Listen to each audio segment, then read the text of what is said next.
Hello, Sagittarius. Welcome to Dove and Serpent Tarot. My name is Paul. If Sagittarius is your sun, moon, or rising sign, this is your reading. Please hit the like button, leave a comment. Consider subscribing to the channel, especially if this reading resonates with you. It's totally free. It doesn't cost you anything. All right. And if there is anything you would like me to pray over or meditate upon or send positive energy toward, please let me know. Okay. Now, this is going to be a general reading, so try to be open and receptive to whatever may come through during our time together. I am merely the messenger, and I ask you to connect directly with each of these cards and use your own intuition to take you beyond the details that I might provide. And remember, Sagittarius, that the most important part of any tarot reading is you. We start out with the Devil card. This is some really good goat energy, right? This is very ambitious. I feel as if you have been climbing a mountain, right? I feel as if you've got this, maybe it's something you've recently started, right? But there is this ambition. And what's at the top of the mountain but your very own freedom, right? Maybe this is a new opportunity for you to kind of recommit yourself to this climb, right? Let's put out the rest of our cards and see what's going on here. Yeah, okay. That's what I think this is something that you've already attempted to do once. It didn't quite work out. But now it's time to try again. Now you can do it, right? Now there's something that we've realized, we've problem solved it, we've troubleshooted it, and we know exactly how to get to the top this time, okay? Failure is not really a problem, right? Failure is just like a prototype for success, you know? You've got to learn from that. You've got to try and fail so that you can problem solve, troubleshoot, right? Let's select the mystery card, though. This is one random card from the Smith-Waite Tarot. We will just find one that feels pretty good. I think this one down here. And we're just going to leave it right here. We'll put Tiny Bob Ross right on top. We're not going to look at that card until the very end. It will tie everything together. And it will give us the confirmation that we need at the end of the reading. All right. If at any point during the reading you have an idea or a feeling about that card, I want you to put a prediction down in the comments. Doesn't have to be a strong feeling. You don't have to be certain, but just something. Put something in there, right? Kind of first thing that you feel, first thing that comes to you. Let's make it an effort of intuition and exercise, a kind of collective exercise. Yeah, I think it'll be fun. Anyway, let's look at these energies. We've got a lot of majors, actually, right? More than I kind of thought when we were dealing. 1, 2, 3, 4, 5. And it's interesting with these majors because we have earth, air, fire, water, and, a couple of waters. It's very balanced even in terms of the major arcana. And then as far as the rest of the cards, we've got fire, we've got water, we've got air, we've got earth. So there is balance here. And I think that this is kind of this is the right moment. This is kind of the time where everything's coming together. I think December is this month for you, where everything is in balance. Suddenly there is this harmony, and I think it's giving you the green light that says you can climb this mountain now. Maybe not. It's not a literal mountain, right? Because it's maybe cold this time of year, at least for those of us in the northern hemisphere. But this is quite interesting to me. Because this is almost this is the sun in the depths of winter, right? Now this kind of it's taking us off track a little bit, but this is the winter solstice, right? The Capricorn energy. This is the depths of winter, right? It is the sun, at least up here in the north. I know, just think of it opposite for anyone in the southern hemisphere. This is the sun at an extreme. Right? This is, in the north, the sun at its deepest point, right? Its lowest point, its southernmost point. And then the Fool is kind of the green man. It's the springtime, you know? So this is almost like the triumph, not only of you succeeding in this endeavor, a spiritual endeavor, a business thing, a creative thing, maybe it's a relationship, I don't know. But this is kind of something that is mirroring the natural processes of life. You tapped into something fundamental here. Maybe this is why it didn't work the first time. The cosmological, astrological timing wasn't right. But now maybe this is the perfect time for you to salvage this thing, bring it out of the darkness, bring it to its life, bring it to springtime. Yeah.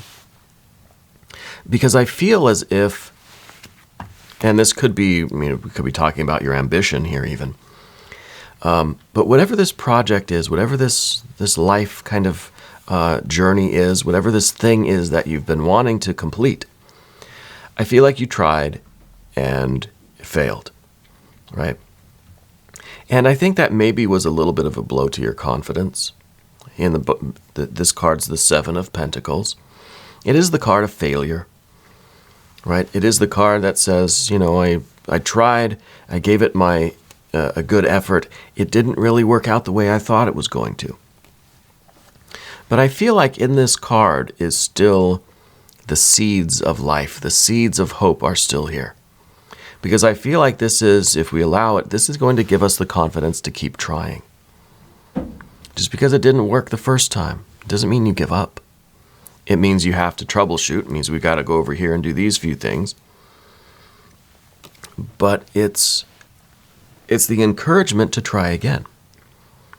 And I think we're waiting for the right timing now. I think that December is the month for this, especially with this Capricorn energy here. This is going to be perfect. I think you're going to be able to take this project out of the darkness and give it new life and really succeed in this.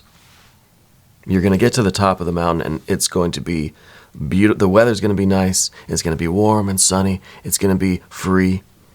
It'll be fresh air at the top there, right? But you've got these other forces, fire and water, that are kind of discouraging you, especially the Five of Cups here. I feel like this is, obviously it's disappointing to put in all that effort and it didn't work, right?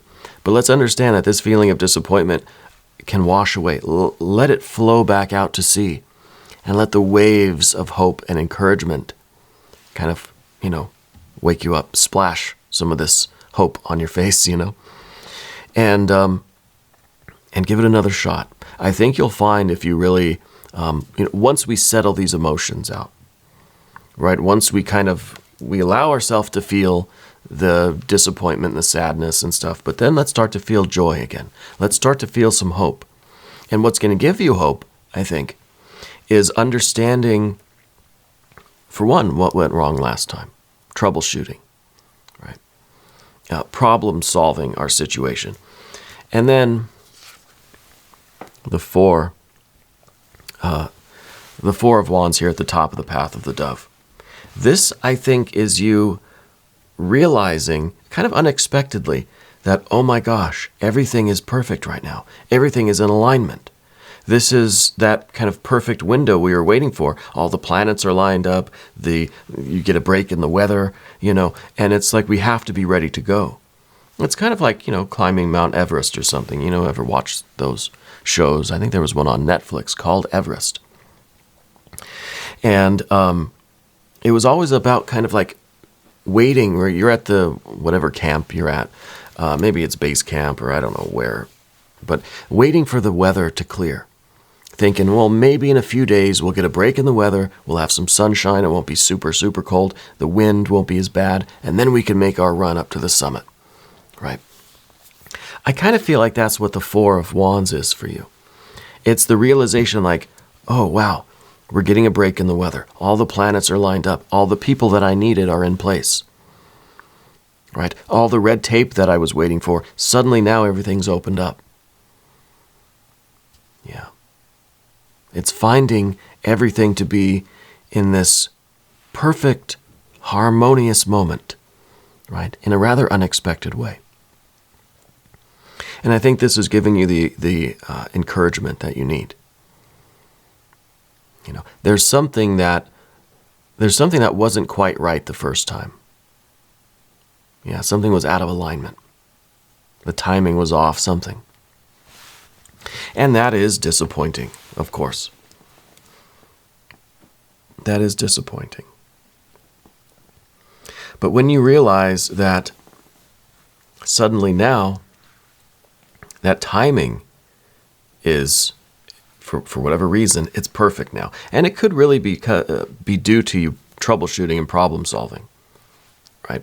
So I don't feel like you're giving up on this. I feel like we're sad about it, but you're still tinkering with it, right? We've got this 8 of Swords in the environment.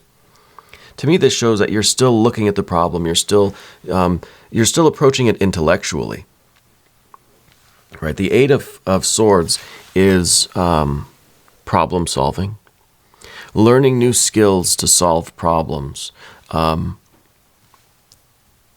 mental skill, learning the math, learning the technical skills to do it. So you're still tinkering with this. We're still looking at it kind of scientifically, intellectually. We may have been going down that rabbit hole for a minute until we get this 4 of Wands kind of moment. The realization that somehow, I don't even know how we did it, suddenly everything just kind of fell into place. Let's not question it. Let's just do it, right? Pedal to the metal. Here's the 10 of Wands here. It has that feeling to me. It's like somebody that is really involved in the technical stuff, trying to figure it out. There's technical manuals open. There's wires everywhere. Really been doing this kind of scientific work. Well, it's kind of like Christmas Vacation, right? Clark is busy checking all the schematics for his Christmas lights, and his wife just goes and flips on a switch haphazardly. Didn't know the switch was going to light up the house. I'm not trying to spoil the movie for anybody. National Lampoon's Christmas Vacation, one of the best movies ever made. And it's just kind of that, I don't know how it works, but it works, right? And now it's time. Now this is all the Christmas lights are on, right at the same time. It's beautiful. So we've got to go with it. Pedal to the metal. This is the time for you to put in all of this effort now. You're getting this clearing in the weather. It's time to make your run for the summit, right? As fast as you can. And I think what the Fool is here is signifying, not only is it the life that you're breathing into this thing, but this is what this accomplishment will do for you. I think it's raising your awareness. I think it's some way for you to transcend where your life is now.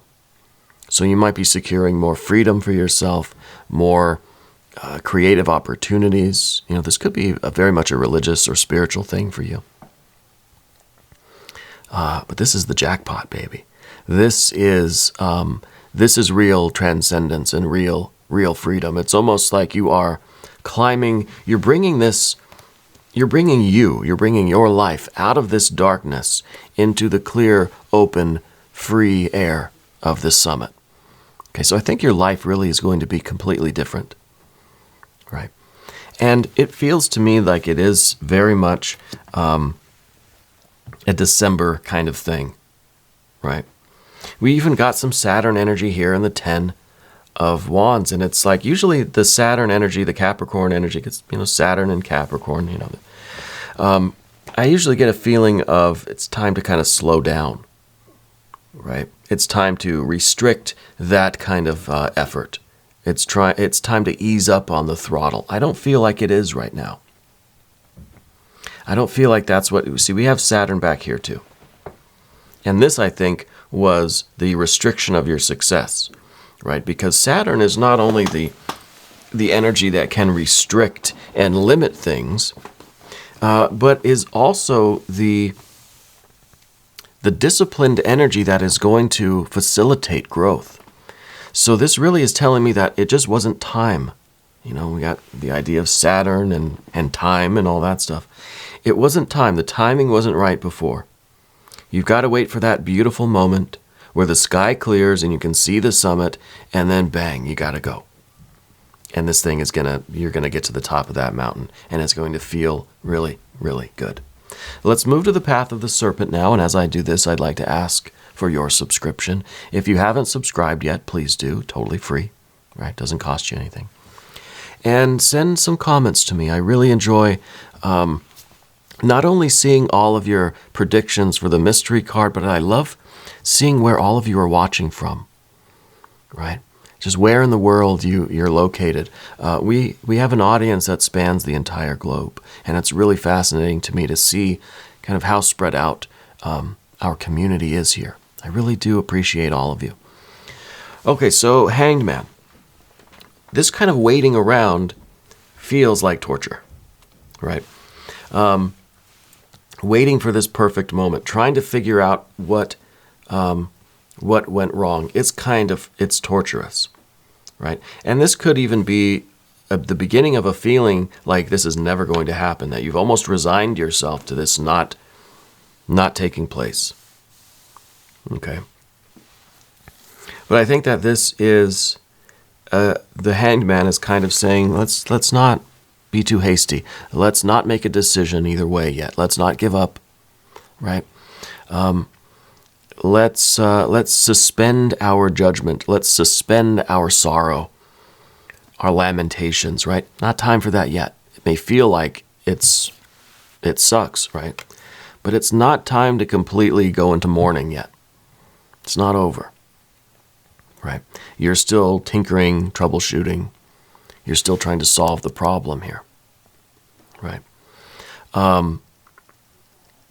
The Hanged Man is also a card that asks for your trust, right? Asks for this kind of just accept the way things are going, accept that the universe has a bit of a plan here. This is the card of the trust fall with the universe. You have to just allow yourself to go with the flow and trust that it's going to be all right. It doesn't mean that you can't continue tinkering and troubleshooting and trying to fix the problem. See, the Eight of Swords is a great way to keep ourselves busy while we wait for the right time. We wait for the magic to create this, it's kind of like you're waiting for the weather to clear so that you can climb to the summit. Well, what do you do in the meantime? Well, you check your equipment, you double check your calculations, you make sure you got your O2 tanks, you busy your mind with something. And this is kind of like, like Clark checking the schematics. And the difference here is that, and if you haven't seen the movie yet, I don't want to spoil it, but he realizes what the problem was. And then he's able to go and flip the switch and then, or, well, no, I should change that. It's actually the wife that does. Yeah, it's Helen that realizes what the switch does, flips the switch. Well, Clark thinks that it was his doing, his checking everything that made it work, right? And that's kind of, obviously both these characters are you, but the idea here is to not stop doing what you're doing. You have to continue to work the problem, right? Even though we're waiting for that kind of, that intuitive, that chance, that luck. Maybe we'll get the Wheel of Fortune here as the mystery card. We're waiting for that kind of divine moment, that divine timing. We're waiting for everything to kind of fall into place, but we're still doing our work, what we can, to try to fix the problem from our end, But the universe is asking you for this kind of trust. Now, the difficult card is going to be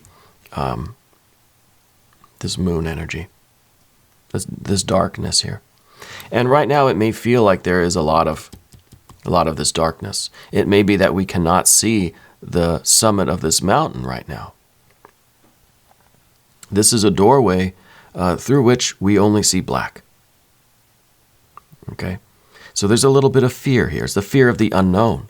It kind of is the fear of success too, right? Because we don't know really what's waiting for us at the top of this. This is your life's work. This is a very serious situation for you. You're going to get to the top, but there's also this this trepidation, this hesitation almost. And so again, it's kind of like we have to busy ourselves with something so that we don't start getting too anxious or scared about what we're doing here. You know, every card has light and shadow, and a lot of the time we'll look at the Eight of Swords and we'll think, God, this is just, you're overthinking, you're overanalyzing, you're being too intellectual. Sometimes we need to. Sometimes we need to keep ourselves busy, you know, mentally, because there's nothing else to do other than maybe get in our feelings about stuff a little too much. You know, we don't want to fall into the feeling of the Five of Cups and the Seven of Pentacles. We don't want to start feeling too much of this Hanged Man, too much of this Moon, you know. So I think you're busying your mind with other things, with problem solving, with kind of checking your schematics, checking your equipment. This is the Art or Temperance card. This is the Sagittarius card. This is your power card, right? If you ever wanted or thought you needed an ace in the hole, this is it.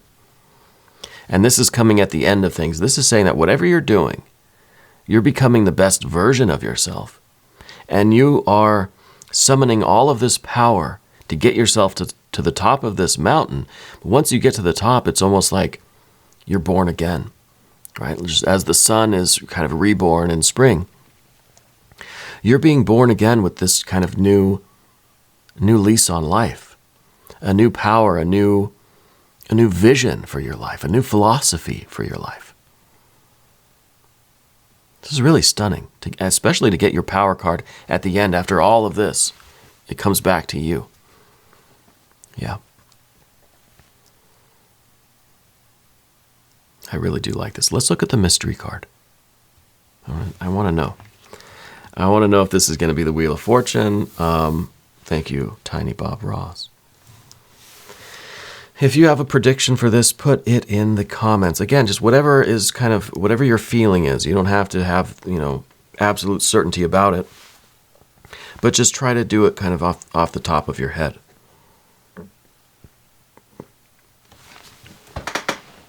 I already thought this was going to be the Wheel of Fortune. I'm going to stick with my answer.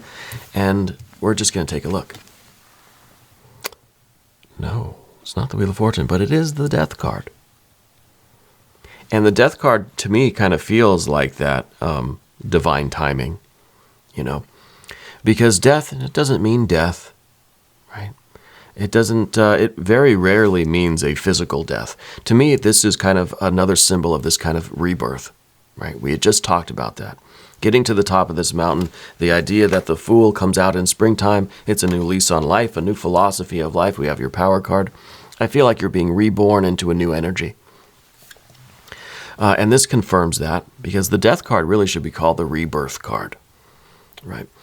But this is meant to symbolize the slow, steady progress. This is the way we are in a hurry. We want things to hurry up. We need to keep ourselves busy while we wait, right?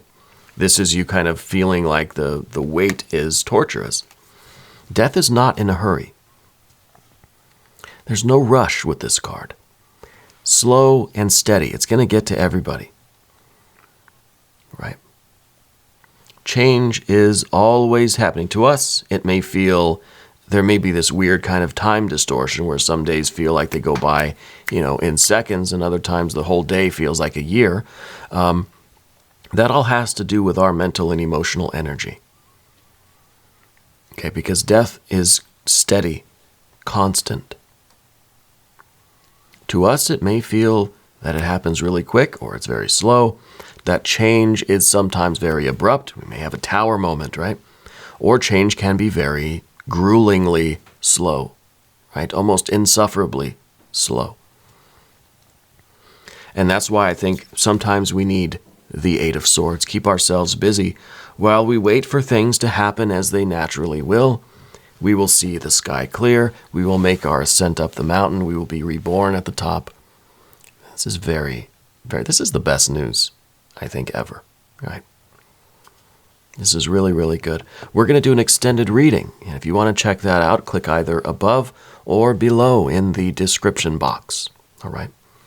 That'll give you access to all of the extended readings, not just for Sagittarius, but for every sign.